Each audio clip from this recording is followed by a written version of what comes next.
बाबासाहेब आंबेडकर आणि भारताच्या संविधानाचे शिल्पकार, प्रज्ञासूर्य, युगप्रवर्तक डॉक्टर बाबासाहेबांची 134वी जयंती आहे।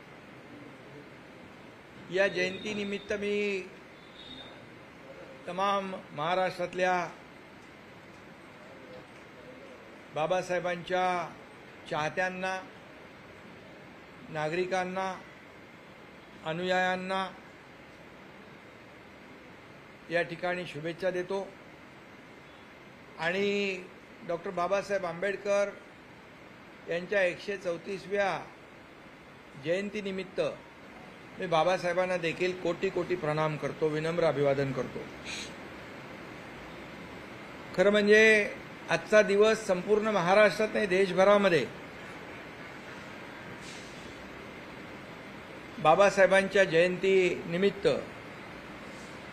बाबासाहेबांना अपेक्षित असलेले विविध उपक्रम, कार्यक्रम आयोजित केले जातात। बाबासाहेबांनी सर्वसामान्य, दलित, शोषित, पीडित, अन्यायग्रस्त यांना समाजाच्या मुख्य प्रवाहामध्ये आणण्याचं काम केलं आणि समता, बंधुता आणि या ठिकाणी त्यांच्या जीवनामध्ये आमूलाग्र बदल घडवण्याचं देखील काम केलं। 1881 साली याच दिवशी डॉक्टर बाबासाहेब आंबेडकर यांचा जन्म या आपल्या भारतभूमीत झाला आणि 1956 साली त्यांचं महापरिनिर्वाण झालं। पण स्वतंत्र भारताच्या 75 वर्षाच्या इतिहासात एकही दिवस असा गेला नाही की बाबासाहेबांची आठवण आली नाही। आणि म्हणून बाबासाहेबांचं स्मरण सातत्याने या देशातला प्रत्येक मानव, प्रत्येक नागरिक करत असतो। कारण बाबासाहेब हा आपला एक श्वास आहे। बाबासाहेब एक आपला दीपस्तंभ आहे, ज्याला इंग्रजीत ज्याला इंग्रजीमध्ये गायडिंग लाईट म्हणतात, ध्रुव तारा। आणि असा समतेचा संदेश देणारे बाबासाहेब जर बाबासाहेब आपल्या या देशाला ज्यांनी सर्वोत्तम घटना दिली, अनेक देशांच्या घटनेचा अभ्यास करून सर्वोत्कृष्ट घटना बाबासाहेबांनी लिहिली, अगदी शेवटच्या माणसापर्यंत न्याय पोचला पाहिजे, त्याला न्याय मिळाला पाहिजे, ही भावना त्यांनी मनामध्ये ठेवली। आणि म्हणून मी एवढंच सांगतो, भीम जैसा सूरज अगर निकला ना होता, भीम जैसा सूरज अगर निकला ना होता, हमारे जीवन में ये उजाला ना होता, मर गए होते यूं ही जुल्म सहकर, मर गए होते यूं ही जुल्म सहकर, अगर हमें भीम जैसा रखवाला मिला ना होता। बरोबर।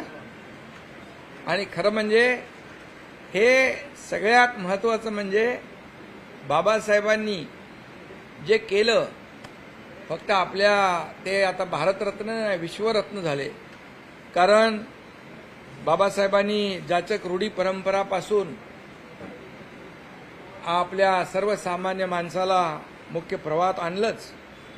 आणि बाबासाहेब एवढे विद्वान होते की अमेरिकेतल्या कोलंबिया विद्यापीठामध्ये ज्ञानाचं प्रतीक म्हणून महामानवांचा पुतळा तिथं उभारण्यात आला आहे।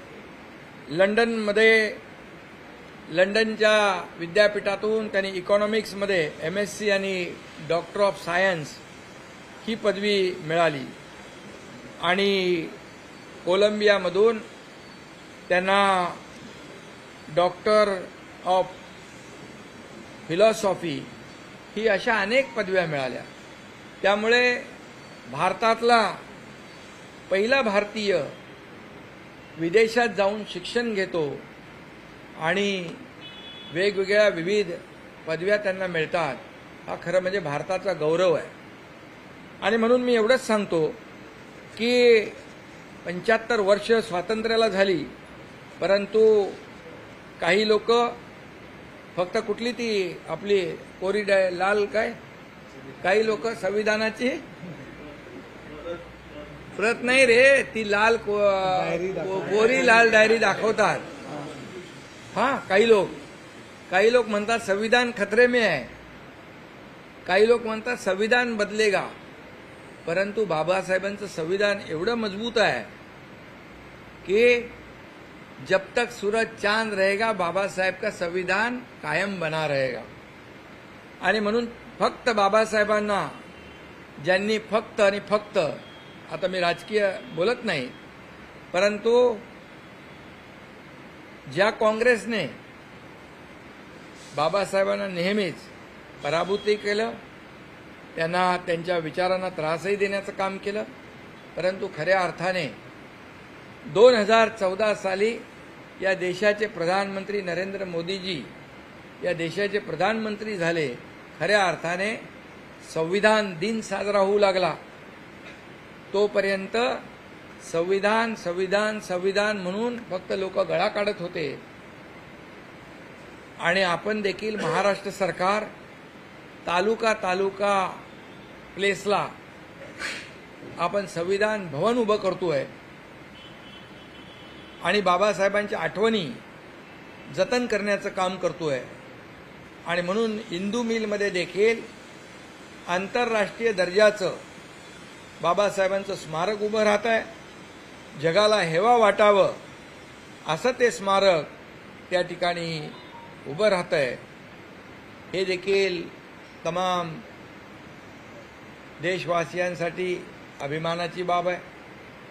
आणि म्हणूनच अशा या बाबासाहेबांचा आज जयंती उत्सव आहे. तमाम सर्व लोक या ठिकाणी आज त्या कार्यक्रमामध्ये उत्साहामध्ये जल्लोषामध्ये सहभागी होत आहेत. बाबासाहेब खरं म्हणजे संविधानाचे शिल्पकार आहेतच, पण ते माणुसकीचे देखील शिल्पकार आहेत. माणुसकी काय, माणसाने कसं जगावं, कसं वागावं, शिका, संघटित व्हा, संघर्ष करा, न्याय मिळवा, हे ब्रीदवाक्य बाबासाहेबांचं होतं. आणि म्हणून मी बाबासाहेबांना पुन्हा एकदा विनम्र अभिवादन करतो.